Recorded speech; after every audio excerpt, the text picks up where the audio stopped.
Chances are you have had a Chardonnay at some point in your life. If you haven't, I have no idea what prompted you to watch any video on this channel, let alone this one. But hey, I'm happy to have you here. If you have had a Chardonnay, you probably fall in one of two camps. Either you really like it, or ABC, you will drink anything but Chardonnay. So I'm going to challenge you today. If you like any type of white wine at all, but you don't like Chardonnay, the chances are you just haven't had the right kind of Chardonnay. It comes in a lot of different styles, and at the end of this video, I think you're going to find a style that you might be excited about trying.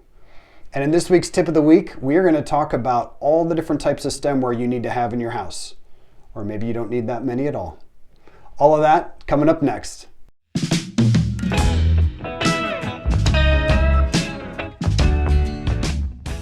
Hello and welcome to another episode of Wine This Week with Scott Leek. I'm particularly excited about this episode. This is the 10th episode in my quest to do 52 wines in 52 weeks. And I'm sure plenty of other YouTubers are out there laughing at the notion that I think that 10 episodes is a milestone of some sort, the same way I look at couples who celebrate their 3-month anniversaries. But I am excited about the Chardonnay episode because this is one of the most important grapes in the world. It's one of the most planted grapes in the world, and it is incredibly versatile. And I want to spend some time talking about why it's versatile and why there's so many different styles that are out there. So starting with the fact that this is a very hardy grape. It can grow in every type of climate. Cool climates, moderate climates, and warm climates. Not a lot of grapes can say that. Additionally, this does very well with oak, and it also does well with stainless steel and other inert vessels like concrete. And then lastly, this is a wine that often goes through malolactic fermentation or malolactic conversion, and it can do so fully, partially, or not at all. So all of these contribute to the fact that this is a really adaptable varietal, and you can make a ton of different styles of Chardonnay with it, which is why I stated before, I think if you don't like Chardonnay, it's chances are you just don't like one particular style of Chardonnay, and we're gonna find a style for you today. So there are a couple of factors that go into influencing a style of Chardonnay, and many of them are under the control of the winemaker. One of them is that malolactic conversion. So this is where bacteria is eating at the malic acid that's naturally occurring in the wine, and it's going to convert it into lactic acid. So malic is going to be that green Granny Smith apple. It's kind of harsh and tart, and it's going to turn it into that softer, rounder, creamy milk yogurt style of lactic acid. And this is really what gives some Chardonnays that buttery or buttered popcorn feel to it. Sometimes we mistake it for being the oak that does it, but really it's the malolactic conversion and how much occurs that causes that butteriness in the wine. And unfortunately, just like whether or not the winemaker decided to stir the lees in the wine, we talked about that in the champagne video last week, but these are things that are really not very sexy and appealing from a marketing standpoint to blast all over the label. So you kind of just got to know whether or not a winemaker did it.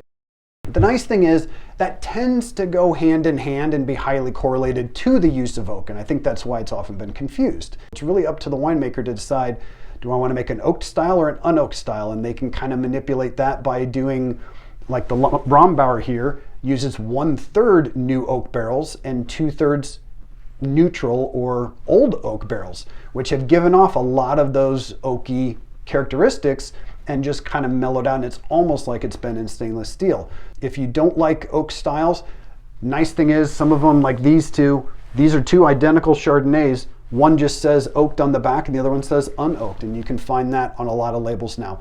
That might give you a little clue about the style and the profile, and chances are if it's an oaked wine, it's probably gone through a lot of malolactic conversion as well.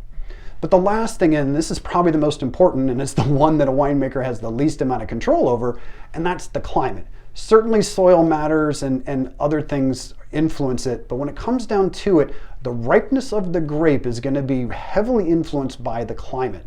And if you can think of kind of a continuum of a cool climate, a warm climate, or a cool, moderate, and a warm climate, and think about the ripeness of fruit and the type of fruit you find as you get closer and closer to warmer climates. So imagine you're on a tropical beach, you're at a nice resort, and someone's walking by and bringing you a tray full of fresh fruit. What kind of fruit are you going to find at this tropical paradise? probably tropical fruit. So you're going to find things like pineapple and guava and melon. These are the characteristics of really warm climate Chardonnays. Whereas a really cool climate Chardonnay is going to be more green apple, pear. Maybe you're going to get into the stone fruits. That's kind of those moderate climates. So things like apricots and nectarines and peaches. So as you're thinking about what style of Chardonnay you want to go for, one of the best things you can do is just look at the label and see, where was this Chardonnay made? If it was made in a warm climate like Napa or the Central Valley of California or the Central Valley of Chile, those are all really warm climates. You're going to get those tropical fruit flavors. If you want something that's more those clean, crisp apple, lemon, pear flavors, you want a cool climate like a Chablis. So those are a couple things to look for when you're picking out a bottle of Chardonnay. And again, if you're anti-Chardonnay, if you're ABC and you don't want those butter bombs, go in the complete opposite direction.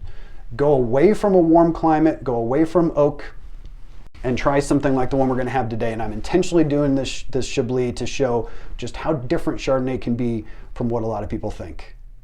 Today's wine is a Chardonnay from the Chablis region. We're within a region within France known as Burgundy. It's fairly far north. Chablis is the coolest region within Burgundy. A straight up white Burgundy is going to be a little bit more of a moderate climate. This is definitely a cool climate. We're going to get started.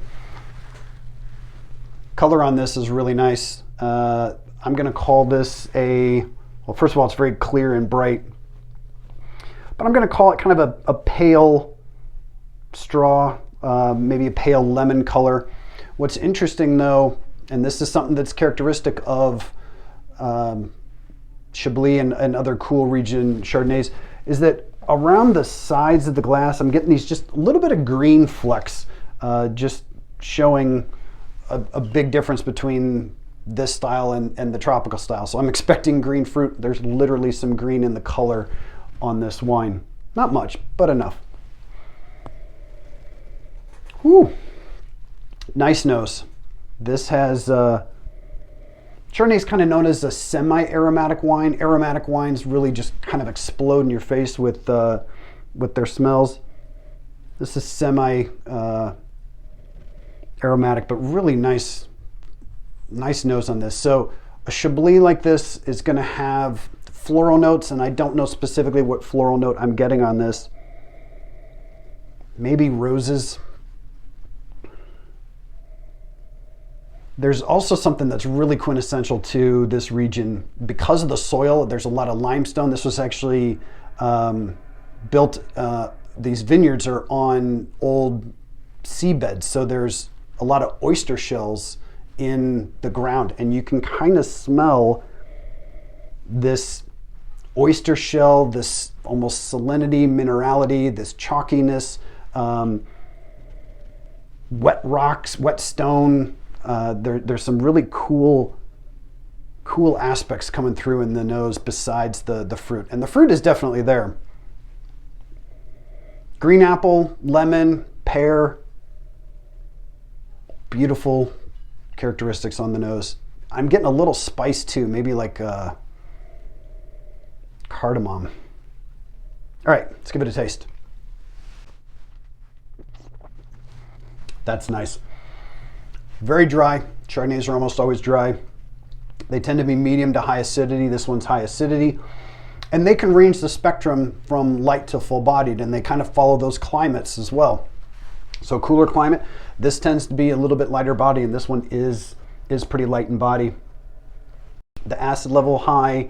Alcohol I would say was kind of medium on this. Well, that's really helpful. It says 11 to 14% alcohol. Gee, thanks for narrowing it down. 13% is the actual alcohol in this, which yeah, that's a medium level of alcohol. Body and texture, like I said, fairly light bodied. Just kind of has a little, I don't mean this in a bad way, but a little thinness to its viscosity, but good medium length finish. So all those aspects that I smelled, I'm certainly tasting as well. Yeah, those green fruits, that green apple. It's not particularly tart, but there's some green apple, lemon, pear. The spice is there, it's not as noticeable, and I rarely actually taste the floral notes that I smell. I wouldn't really say I'm tasting any floral notes, but definitely that flint or slate, that minerality from just that wet stone taste, which I really like. This is my favorite version, if you will, my favorite style of Chardonnay. I think this is its purest form, if you will. I don't know for sure whether or not they used oak here, but if they did, it was clearly like some neutral barrels. I'm not getting vanilla. I got a little spice on the nose, and that probably was from a little bit of oak influence, but not a significant amount. This is a really, really nice wine. I'm gonna give it one more taste because I like it so much. Awesome. I'm gonna score this 7 points on my 10-point scale. Very, very good, above average. And as far as a food and wine pairing goes, I feel like this would go well. Because of that acidity, and I get some lemon aspects of it. I'm thinking of like a light white fish with maybe some capers and kind of a lemon sauce of some sort. I think would be great with this. Let's talk about the stemware that you need to have in your home. Do you need to have all of these different styles of wine glasses in your home? The answer is, without a doubt, you do not. Only a nerd needs this many styles of wine glasses in their home. There are a couple key things that you want to look for when you're buying wine glasses, and I recommend buying them in sets. The glass should be fairly lightweight. You don't want it big, bulky, and heavy, but a good sturdy stem and a thin lip.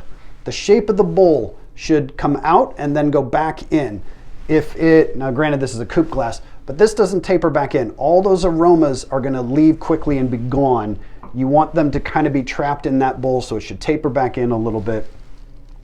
And you shouldn't spend so much on wine glasses that when they inevitably break, you're gonna be brokenhearted along with it. So find some reasonable cost glasses that have all those good traits, but don't really cost that much. And the last thing is, you wanna make sure, as you noticed all these are, they need to be clear. The color of the wine is half of the fun. It's so beautiful. And if you've got colored wine glasses, if you've got etchings all over it and sayings on it, you're not gonna get as much out of the color. So I wouldn't recommend going too nuts. Just stick to plain, clear glasses.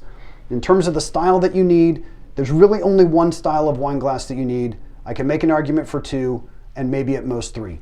Do you need a specific one for Pinot Noir? No, you don't. If you want it, go nuts. Do you need stemless? No, not really, but if you're worried you're gonna be out at a picnic and having a stemless one's gonna tip over and break and it's windy out, yeah, go ahead and get some stemless one. Just know that your hand is at 98.6 degrees and your wine's at 50, and you're gonna warm up your glass a lot more quickly using a stemless one. But what you really need is one universal glass like this. So it's tapering, it's got a thin lip.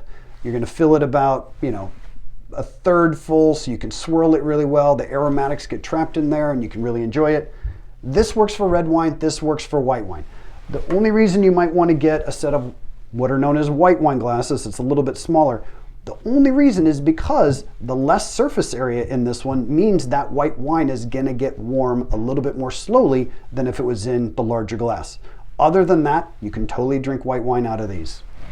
The last thing, if you want a third set, that would be the champagne flute. The advantage to a champagne flute is, A, it's just kind of cool looking, but the bubbles are gonna come from the bottom and go to the top. And a nice thin glass like this means that the bubbles are going to just be beautiful and they're gonna last a lot longer. If you put them in a coupe glass like this, the bubbles are gonna come from this massive surface area on the bottom, come to the top, and they're gonna be gone before you finish it. The other thing is, all that surface area on the top means it's gonna warm up a lot more quickly. This is going to keep it colder than any other glass. So that would be another reason to use the flute. The drawback to the flute though, particularly for someone like me with a giant schnoz, you can't really get your nose in there, and sometimes champagne smells amazing and you wanna get in there and smell it, and you just can't do it that well with the flute, which is why if you saw my videos on cava and champagne, you noticed I was drinking it out of a champagne or out of a white wine glass. Depending on what style I'm having, I might use one, I might use the other. But that is all you need when it comes to stem when you're home. Maybe one universal glass, maybe a white wine in a red wine glass, and arguably you could go with the set of flutes if you want those as well.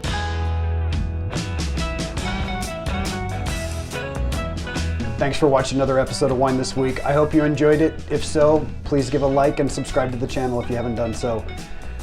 Please join me next week as we move on to another very adaptable, versatile white wine, Chenin Blanc. Until then, please keep trying new wines. And as always, cheers.